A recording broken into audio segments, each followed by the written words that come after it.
ม้วนมาขนาดไม่ได้อินน้องเสือเลยพันอินยูยูชื่อถูกไป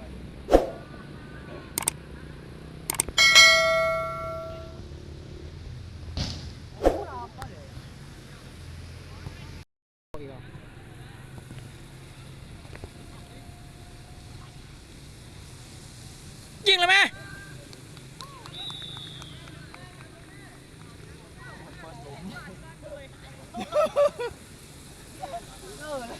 เย็นลงว่ะ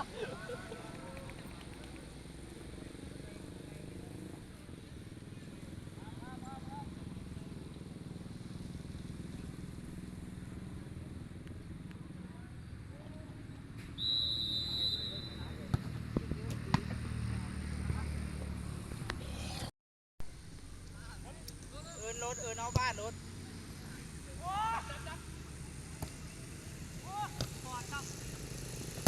สลังนะฮะ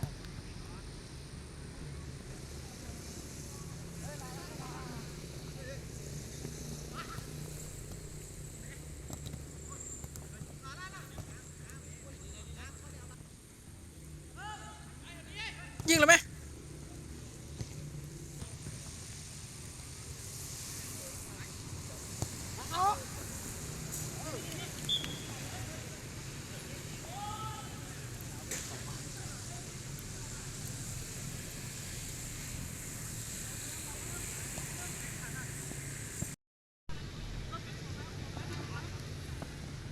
มันละคืนนะครับพาย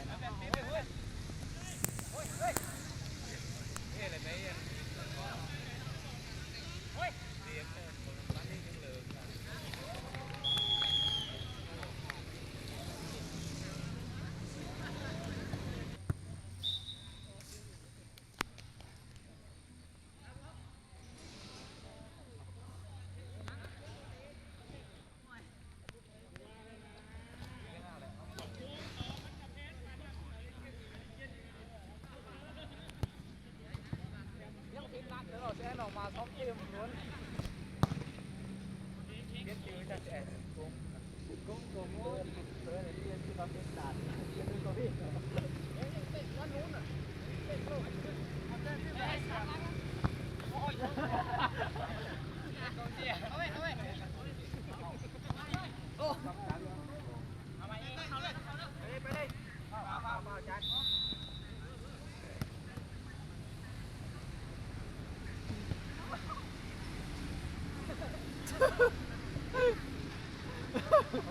ตัวนี้นะไม่หลอกตัวนี้นะ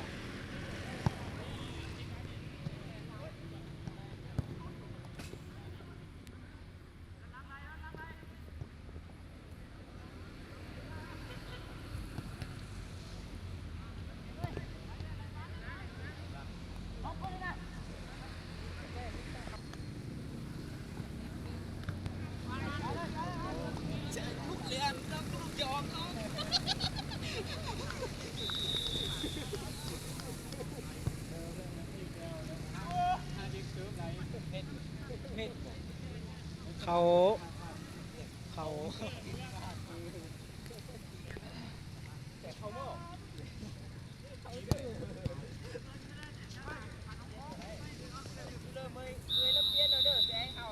ไปเกินนะหลอกเจอ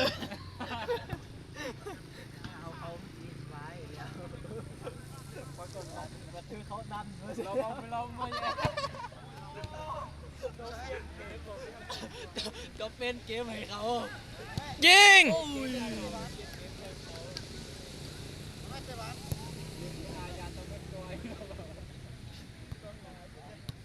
นี่เห็นเราเสียหายกับแข่งเองนั่นไป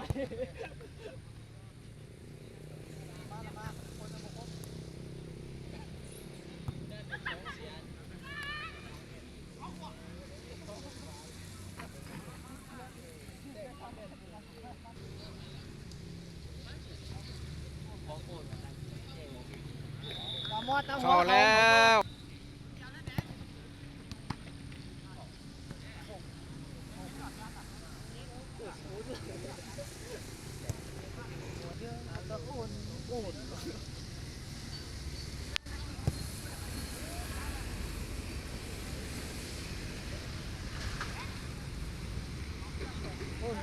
ง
เราก็ต้องเริ่มมาเลยเขา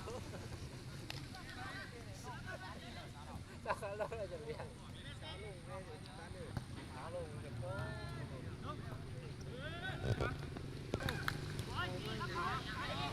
ลูกเรือบอยมาซ่องนั่นครับก็คือเรือบอยนะครับผมนี่แต่เรือบอยแทงล่มพัดไปพาเล่นมองนี้ก็แทงได้ต่อถ้าลองชี้เลยเชื่อมยาผลเดี๋ยวฉีด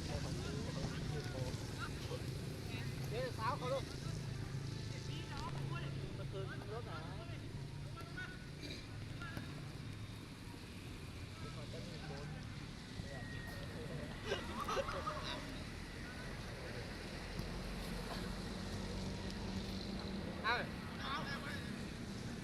แล้วขอห้าประตูเด้อ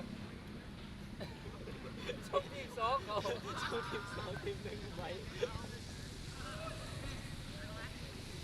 ยิง โอ้ยเขาแอบวันอ่ะ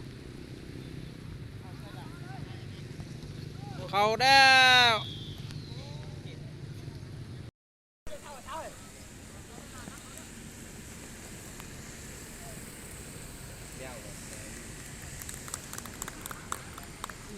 เมื่อยแล้วแสงคือเขาหนวดไล่เลย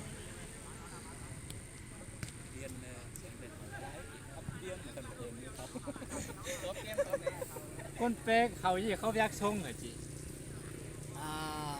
คนแบบโบนั่นทั้งสองเขายกทีมแล้วนะ แกลูกมือหลังแกเขายิงงานเขา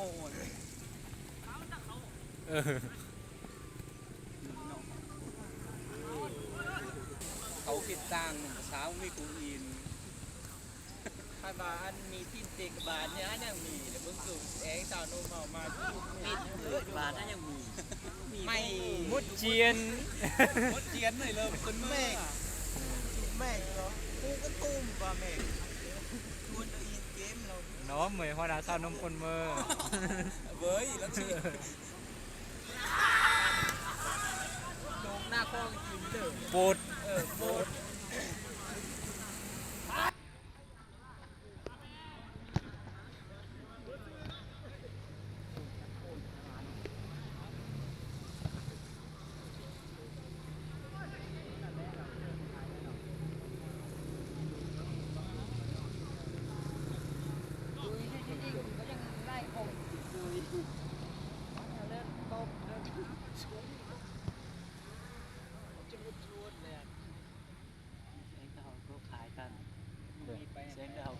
ก็เวียด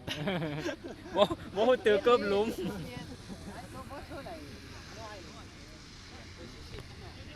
เกี่ยวกับโบซื้อ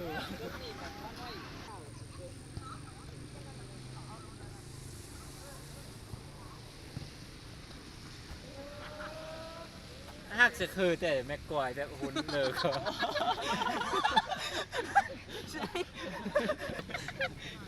ต้องสูงกว่าแม่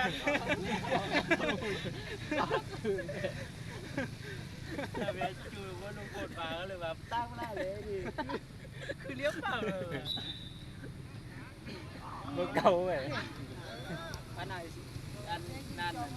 ไอ้ตัวนี้เลยลุงพลก็เอาเคยดีโชว์จน เอาวันยิงก็โอ้ยเนี่ยเอาลงเขายิง เห็นเจ้าเจ๊ ถุงมือมึง เสือยิงเอ็นจุดโดนในนาทีนึงเพิ่มค่ะ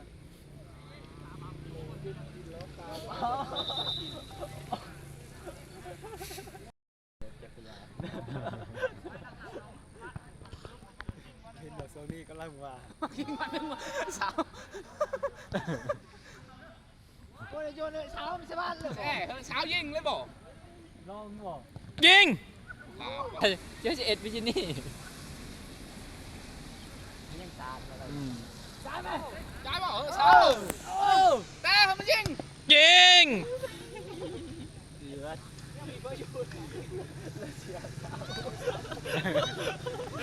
สาวยิงเขา หายานนี่จานเจ็บมือเลยโต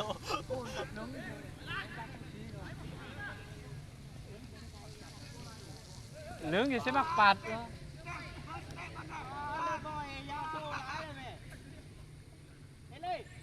กีฬาศาสตร์ตั้งสองเปลี่ยน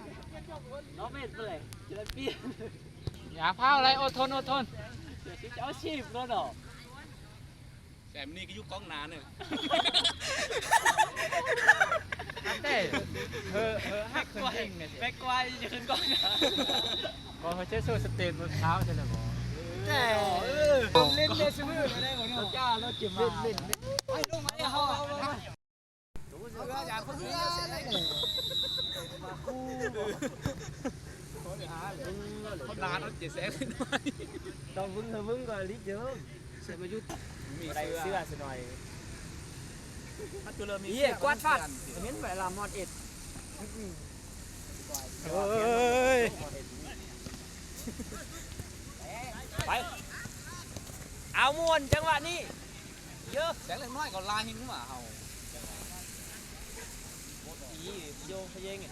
เอามวนคุยฮัดมึงไหมทานผู้ชมเช้าก็มาเช้าจะบาด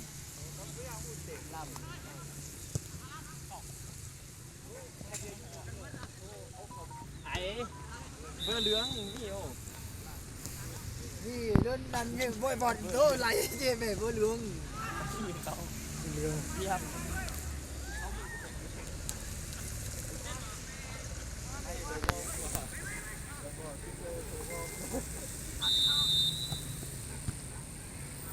จวนแสงเตะนั่นจวน ที่ช่องหน้าเหรอ สองนัดนัดนึงก็แสงนี่เตะนัดสองเฮาเตะใช้แสงนั่นไว้ เตี้ยนเขาบอก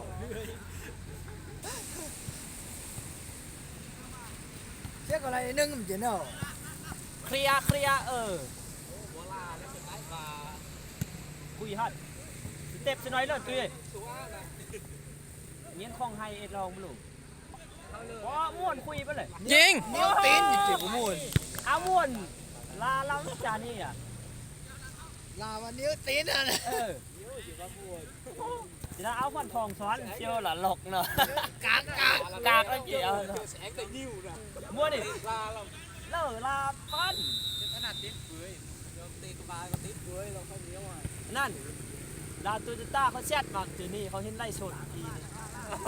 เห็นไหมอารมณ์ เก็บจองเด้อบ่ชงเอาชงลืนได้ใช่ซ้อมล้วนเสียบลังแต่เห็นบ่คุยเจ็บม่วนเห็นหรอม่วนทางหลังนั่นคุยฮะยิ่งกว่าม่วนเด็ก คือนั่นเนี่ยเขาเจอแข็ง ตุยจะเขาแล้วเสือเขาเห็นใช่รถดินี่แล้วบอก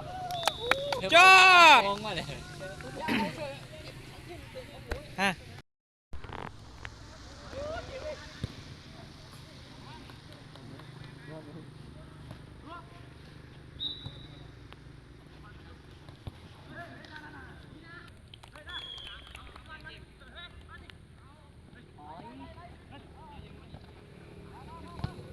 เจอโบกเอ็ดปั๊มเนาะ คึก